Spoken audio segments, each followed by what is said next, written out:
নিৰ্বাচনলৈ মাজত মাত্ৰ কেইটামান দিন বাকী থকা সময়ত প্ৰতিটো ৰাজনৈতিক দলে নিজৰ প্ৰচাৰ অভিযান তীব্ৰতৰ কৰি তোলা পৰিলক্ষিত হৈছে। বিৰোধী ঐক্যমঞ্চৰ প্ৰাৰ্থী অলক নাথে তেজপুৰৰ প্ৰতিটো ৱাৰ্ডতে সভা পাতি নিজৰ প্ৰচাৰ চলাই থকা দেখা গ'ল। ভাল চৌদিশে ৰাইজ উৎসাহিত উৎফুল্লিত। আচলতে আমি আপোনালোকক এইকেইদিন মত বিনিময় কৰোঁতে এটা কথা আপোনালোকক জনাইছো যে ৰাইজে বহুদিনৰ পৰা ভাবি আছিলে যে তেজপুৰত যদি তেওঁলোকৰ গ্ৰহণযোগ্য কোনোবা এজন মানুহ আগবাঢ়ি আহে তেতিয়াহ'লে তেজপুৰীয়া ভোটদাতা ৰাইজে ঐক্যবদ্ধতা এটা সিদ্ধান্ত ল'ব আৰু তেওঁৰ সপক্ষে ভোট দিব। যেতিয়া আমাক প্ৰাৰ্থী হিচাপে ঘোষণা কৰিলে তাৰ পিছৰ পৰা আমি দেখিছো যে সৰ্বত্ৰে ৰাইজৰ মাজত সেই উৎসাহ সেই উদ্দীপনাটো আৰম্ভ হৈছে।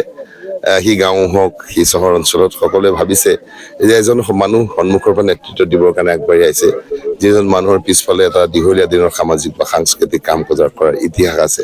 যদি সেই মানুহজনক আমি জয়যুক্ত কৰিব পাৰো, তেওঁক যদি আমি বিধানসভালৈ তেজপুৰ প্ৰতিনিধিত্ব কৰিবৰ কাৰণে পঠাব পাৰো, তেওঁ ডেফিনেটলি তেওঁ মানে সকলো মানুহৰ সেই কথা বতৰাবিলাক হয়, সপোনবোৰ সেই পৰিকল্পনাবোৰ তাতে সহজৰে উত্থাপন কৰিব পাৰিব। আমাক দেখিছে ৰাইজে, আমাক ৰাইজে বুজি পাইছে যে আমি জাতীয় জীৱনৰ যিকোনো সংকট কালত আমি সদায় সন্মুখত থাকি নেতৃত্ব দিওঁ বা ৰাইজৰ মাজত থাকি আমি কাম কৰোঁ। গতিকে সেইবোৰ আমাৰ হ'ল অভিজ্ঞতা, সেই অভিজ্ঞতাবোৰ এতিয়া কামত লগাম বুলি ৰাইজে জানে। আৰু আমি যে গৈ বিধানসভাৰ মজিয়াত যিবোৰ ঠাইত আমাৰ সকলোৰে সৰ্বাংগীন কল্যাণৰ বাবে বিধি বিধান ৰচনা হয়, তাত গৈ পেলাই আমি আৰু এনে চুপচাপ যে নাথাকিম।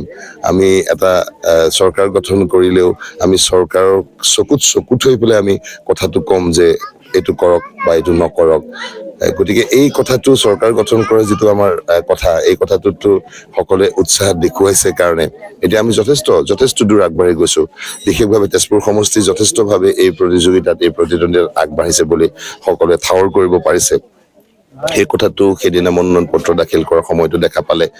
আজি আমাৰ দলৰ সভাপতি মহোদয় শিৱসাগৰৰ বিধায়ক অখিল গগৈ ডাঙৰীয়া আছিলে।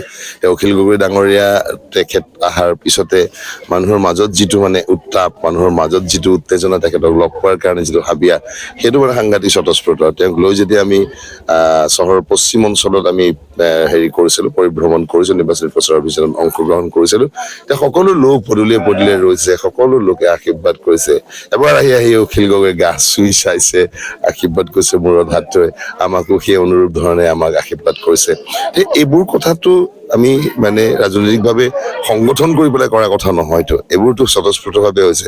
যেতিয়া স্বতঃস্ফূৰ্তভাৱে কোনোবা এটা পৰিৱেশত মানুহে কোনোবা এজন মানুহক আশীৰ্বাদ কৰে, আপোনালোকে জানিব যে সেই কথাটো মানে আচলতে স্বতঃস্ফূৰ্ত। গতিকে সেই স্বতঃস্ফূৰ্ত কথাটোৱেই নিৰ্বাচনত তেওঁলোকে প্ৰকাশ কৰিব আৰু আমি ভাবো আমাৰ সপক্ষে ভোট দিব।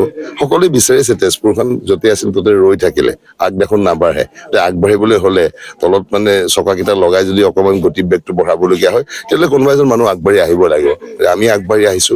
আমি সৌভাগ্যক্ৰমে আমি মৃত্যুজোঁটৰ প্ৰাৰ্থী হৈছো। আমাৰ মাজত যিটো ভোট বিভাজন হোৱাৰ আশংকা আছিলে সেইটো ইতিমধ্যে বন্ধ হৈছে। আমাৰ ভোট ঐক্যবদ্ধতাৰ এঠাইত পৰিব, তেজপুৰত পৰিব চিলিণ্ডাৰত।